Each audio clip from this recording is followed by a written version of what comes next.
So today you find me in a very hot and sunny Yorkshire, more precisely at the Mackenzies Farm Shop and Cafe. I've had a quick stroll inside. They had some very nice looking cakes actually that I did rather fancy, but unfortunately there's no time for that because I'm busy filming. I'm at a meet for the Harewood Drivers Club, a group which I have met with in the past though not for quite some time. Now as you can see we've got a nice selection of cars behind me, but one that really stands out to me personally is this Porche 930. Now I've had a chat with the owner of this vehicle off camera and he told me a few things about the car. So when the car left the factory in the 1980s it was a conventional fronted 911, then it went off to a company, now I'll try and get this pronunciation correct, it was either Dage or Dage, who did the slant nose conversions. Apparently they did quite a lot of Porsches back in the day, including things like some of the race cars.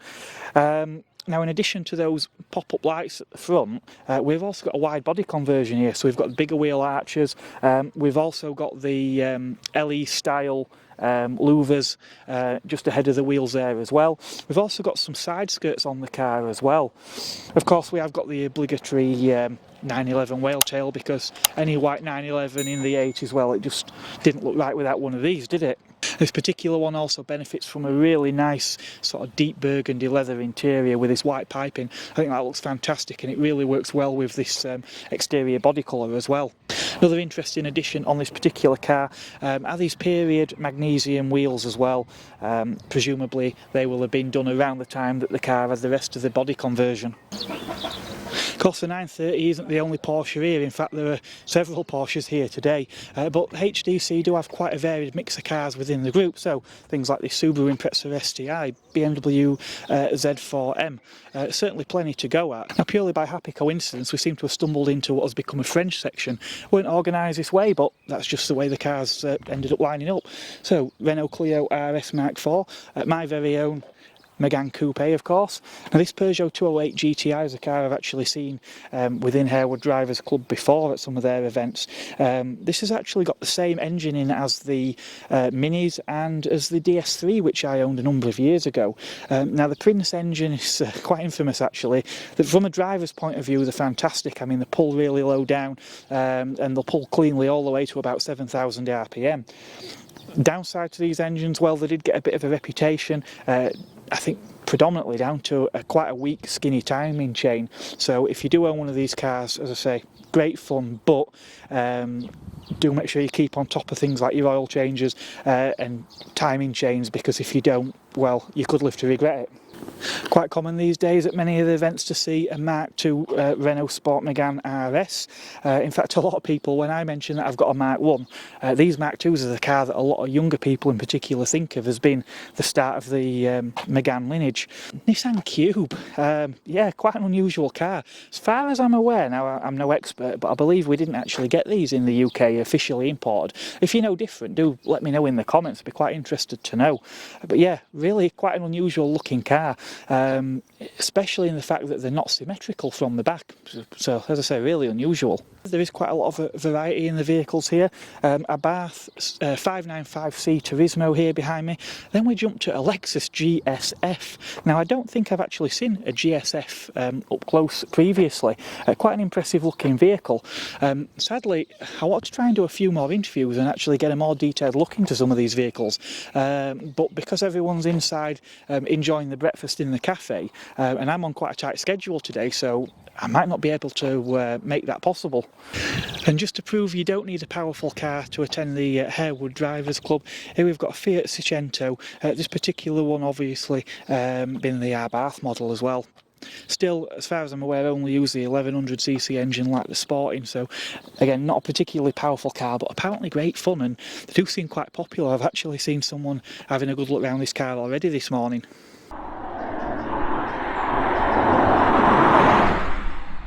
I'd just about given up hope of actually speaking to anyone this morning, but Matt's emerged from the cafe and he's the owner of this fantastic Lexus. You mentioned there's not very many of these, is there? No, there was only ever 71 came into the UK, and now there's probably 50 if you sort of check out the license plates. It's a GSF, yeah, which is incredibly rare. It's a 5 litre V8. Okay. Right. Is that normally aspirated or? Yes, yeah, completely normally aspirated, 477 brake horsepower. Yeah. Even with engines like that, normally aspirated is quite a rare thing these days, isn't it? Yeah, absolutely, yes. I mean, this is a 2016, but it was the sort of last of line for the GSs. Yeah. Now, I noticed obviously those quad exhausts on the back of the car, but I imagine being a Lexus, when you want to sort of waft around and everything, I suppose it's quite sedate, is it? It's very polite. Yeah. Normally, apart from when you first start it up, it does tend to stop people, but other than that, yeah, it just rolls along and it's a bit of a wolf in sheep's clothing. Yeah, and obviously when you do open the taps, I imagine all hell breaks loose and... Yeah, does the fuel consumption as well. That disappears at the same time, but yeah, no, it's good. Yeah, but I suppose you don't buy a car with an engine like this if fuel consumption's your main priority. So, actually being sort of Lexus Toyota, I'm surprised they didn't fit a hybrid in it, but... Yeah, well, the wife's got a hybrid, but yeah... No, we'll not talk about that.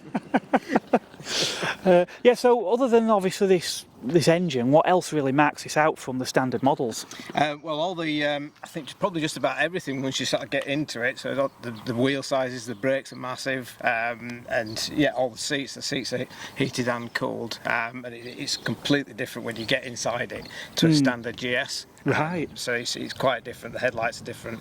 There's a lot different to it. Yeah. Well, it certainly looks a wonderful thing, and as I say, from a distance, it doesn't really look a great deal different. It's when you get close up. Yeah. And that interior, I love those seats. That interior looks fantastic, doesn't it? Yes, yeah, they've got like a memory foam in them, so it's something for Formula One technology that sort of moulds around you when you sit in it. So. Yeah, I suppose there's a lot of trickle down technology from that. What was the one they did a few years ago? That I think they lost money on every one that they made. Oh, it might be the LFA? Yes, the LFA. I suppose that obviously a lot of that sort of technology will trickle down and from that into cars like this. Yeah. Although they're making money now, LFAs. If you ever see them. Yeah, definitely. Well, thanks very much for having a chat with me about this one. It's as I say, I'd not seen one, and I certainly didn't know a great deal about them. So that's fantastic. Thank you very much. No worries. Good to see you. Thank you.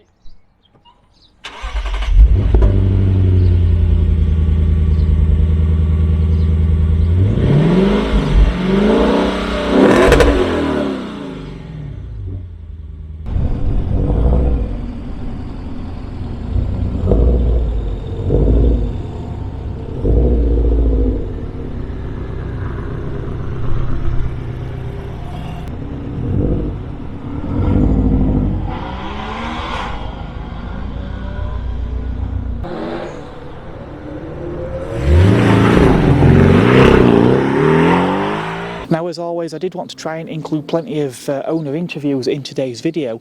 Unfortunately, though, everyone's sort of arrived, gone off for breakfast, and we do have quite a short time here today, so unfortunately I've not really been able to make that happen, but I do hope that you've enjoyed having a look at some of the vehicles here.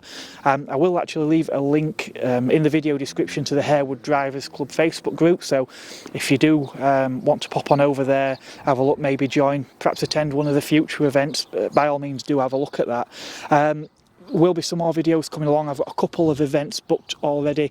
Next month we've got the Autos de France, which I'm looking forward to over at Alton Park Race Circuit, and I'm also going to be at Festival of the Unexceptional as well, which is another one of the sort of highlights of the year. Car reviews, yep, I've been promising you a couple of those 2 car reviews filmed already with a couple of V6s, and hopefully a few more arranged to do over the summer, so we've got plenty to look forward to at Mark on Motoring. If you've enjoyed the video, as always, give us a thumbs up. Any comments that you have about what we've seen here today, drop them down below, and of course, if you haven't already done so, please do hit that subscribe button so you don't miss any of the future videos. Until next time, it is goodbye from me.